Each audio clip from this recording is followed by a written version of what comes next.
This channel's content is strictly for educational and informational purpose and does not endorse or promote any form of violence, harm, illegal activities, self-injuries and communal disharmony. Debangshu ইতিমধ্যে রাষ্ট্রপতির কাছে পাঠিয়ে দিলেন রাজ্যপাল এই পুরো বিল, কিভাবে দেখছো? না, কিভাবে দেখছি বলতে এখনো পর্যন্ত আপনাদের থেকে যা খবরটা পেলাম সেটা যদি হয় তো তাহলে সেটা একটা পজিটিভ ব্যাপার। রাষ্ট্রপতির কাছে তিনি পাঠিয়েছেন। শুরুতে টেকনিক্যাল রিপোর্ট চেয়েছিলেন, টেকনিক্যাল রিপোর্ট তাকে দেওয়া হয়েছিল, যা যা তথ্য তিনি জানতে চেয়েছিলেন মুখ্য সচিবের সঙ্গেও তার যাবতীয় যা আলোচনার মাধ্যমে তিনি সবটা জানতে পেরেছেন। ইতিমধ্যেই তিনি পাঠিয়েছেন রাষ্ট্রপতির কাছে। এখন এই বিলটা যত তাড়াতাড়ি দিল্লির তরফ থেকেও এটা তারা গ্রিন সিগন্যাল দেবেন তত তাড়াতাড়ি ভারতবর্ষের মানুষের জন্য, বাংলার মানুষের জন্য ভালো। বাংলার মানুষ এই বিলটাকে প্রথম দিন থেকে ওয়েলকাম করেছে ভীষণ রকমভাবে, এবং আমাদের বোনেদের, আমাদের দিদিদের নিরাপত্তার জন্য, নিরাপত্তাকে সুনিশ্চিত করার জন্য এই শাস্তি দেখে যেন যারা এই রকম অন্যায়গুলো করেন তারা যেন অন্যায় দেখে ভয় পান, সেই জিনিসটাকে নিশ্চিত করার জন্য আজকে এই যে বিল পশ্চিমবঙ্গের বিধানসভাতে পাশ হয়েছে, সেই বিল ভবিষ্যতে আমি আশা করব, যেমন মহারাষ্ট্রে অলরেডি শরদ পাওয়ার বলেছেন যে তারাও এরকম আইন আনতে চান, বিজেপিরও একাধিক মন্ত্রীর মুখে শোনা গেছে তারা এই বিলটাকে স্বাগত জানিয়েছেন, অন্যান্য রাজ্যের যারা আছেন এরকমও বহু নেতা আছেন তারা ওয়েলকাম করেছেন, যারা ইন্ডিয়া জোটেরও শরিক এরকম অনেকেই আছেন যারা এটাকে ওয়েলকাম করেছেন, তারা নিজের রাজ্যে ইমপ্লিমেন্টের কথা বলেছেন। ফলে আমরা চাই what Bengal things today India things tomorrow, যেটা আগাগোড়া বলা হতো, সেভাবে অপরাজিতা বিল নিয়ে যেভাবে প্রত্যেককে আজকে এই অপরাজিতা বিলটাকে নিজেদের রাজ্যে ইমপ্লিমেন্ট করার কথা ভাবছেন সেভাবে প্রত্যেকে এগিয়ে আসুন এবং রাজনীতির কচকচানির বাইরে বেরিয়ে এই বিলটা নিয়ে প্রকৃত অর্থে গোটা দেশ জুড়ে আলোচনা হোক। খুব গুরুত্বপূর্ণ কথা, রাজনীতির বাইরে উঠে যাতে প্রকৃত অর্থে দেশ জুড়ে আলোচনা হয় এবং তারই সঙ্গে ইমপ্লিমেন্টের জন্য অনুরোধ। দেবাংশু যে কথা বললো, অঙ্কন ঠিক এই জায়গায় দাঁড়িয়ে কি বলবে? ইতিমধ্যে রাষ্ট্রপতির কাছে পাঠানো হলো, খুব গুরুত্বপূর্ণ আপডেট আমরা তুলে ধরেছি।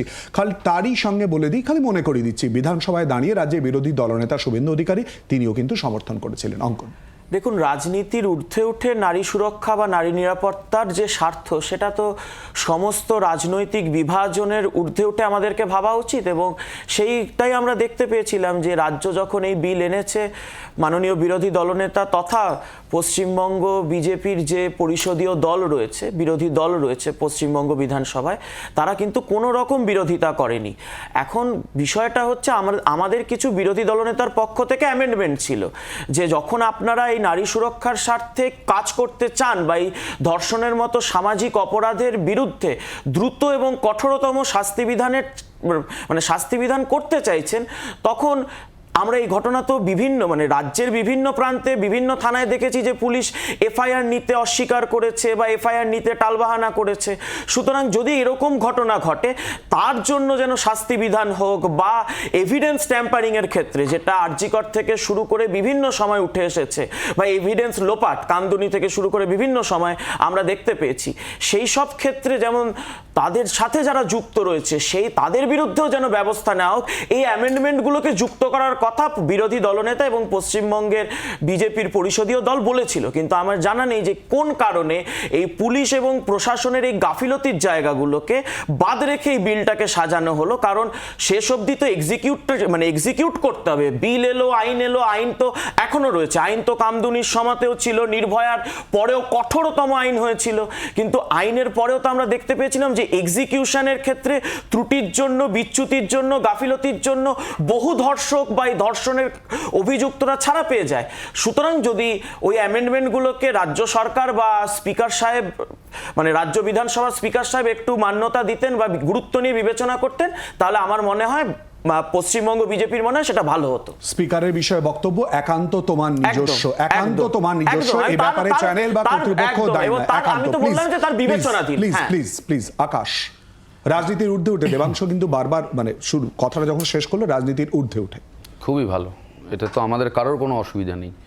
এবং যে আবহ পশ্চিমবাংলায় আছে, যে ঘটনা পশ্চিমবাংলায় ঘটেছে, যার ফলে পশ্চিমবাংলা সহ সারা দেশ শিউরে উঠেছে, বিক্ষোভে প্রতিবাদে রাস্তায় নেমেছে, তার সবাই আমরা চাইছি তার দ্রুত বিচার এবং রাজনীতির ঊর্ধ্বে উঠেই।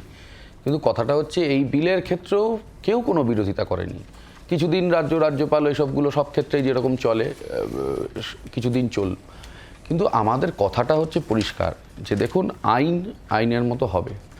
এইটা ধর্ষণের বিরুদ্ধে আইন, ধর্ষণের পক্ষে ভারতবর্ষে কেন গোটা পৃথিবীতে কোনো আইন নেই, কিন্তু আরও দ্রুত কার্যকর ইত্যাদি করার জন্য এই আইন আনা হয়েছে, কোনো অসুবিধা নেই।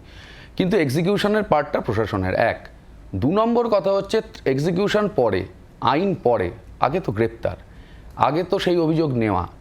এই আরজি করের ক্ষেত্রেও দেখা যাচ্ছে এবং পশ্চিমবাংলায় কোনো সারা দেশেই বিভিন্ন ধরনের ঘটনার ক্ষেত্রে যে এই ধরনের অভিযোগ উঠলে, ধর্ষণ ঘটলে তার গ্রেপ্তারটা আগে তো করতে হবে পুলিশকে, সেটা যে রাজ্যের পুলিশই হোক না কেন। সেইখানে কি সবটা ঠিকঠাক হচ্ছে?